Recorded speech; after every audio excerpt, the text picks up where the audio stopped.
అల్లు అర్జున్ గారు నిన్న ముఖ్యమంత్రి గారు అసెంబ్లీలో ప్రస్తావించిన తర్వాత మీరు ప్రెస్ మీట్ పెడతారని అంటే పశ్చాత్తాపంతో ప్రెస్ మీట్ పెడుతున్నారని చెప్పి నేను అనుకున్నా. ఎందుకంటే సంధ్యా థియేటర్ సంఘటన జరిగిన తర్వాత ఆ సంఘటన మీ దృష్టికి వచ్చిన తర్వాత కూడా మీరు ఈ రకంగా మూవీ ఎప్పటివరకు చూసిర్రు, ఎప్పటివరకే క్లాప్స్ కొట్టిర్రు, వెళ్ళేటప్పుడు మీరు అభివాదం తెలుపుకుంటూ వెళ్ళినరా లేదా మీరు ర్యాలీగా వెళ్ళిర్రా, చాలా క్లియర్గా ఫుటేజెస్ కనబడుతున్నాయి. మీరు అవన్నిటినీ పక్కన పెట్టి ఏదో లేను జరగలేదు నా దృష్టికి రాలేదని చెప్పి మీరు మాట్లాడుతున్నారు. సరే, మరుసటి రోజు మీ ఇంటి దగ్గర కూడా మీరు ఇన్సిడెంట్ జరిగిన తర్వాత కూడా పటాకీలు కాల్చుకున్నారు.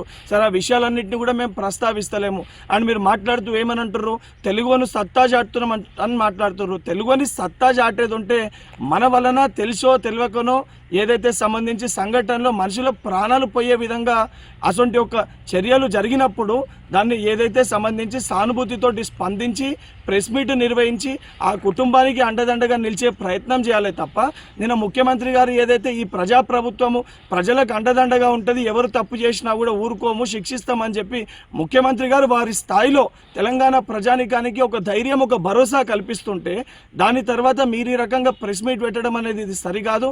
ఇప్పటికన్నా మీరు మాట్లాడిన మాటలపైన మీరు ఆత్మవిమర్శ చేసుకొని మీరు మాట్లాడిన మాటల్ని వెనుకకి తీసుకోవాలని చెప్పి డిమాండ్ చేస్తున్నా.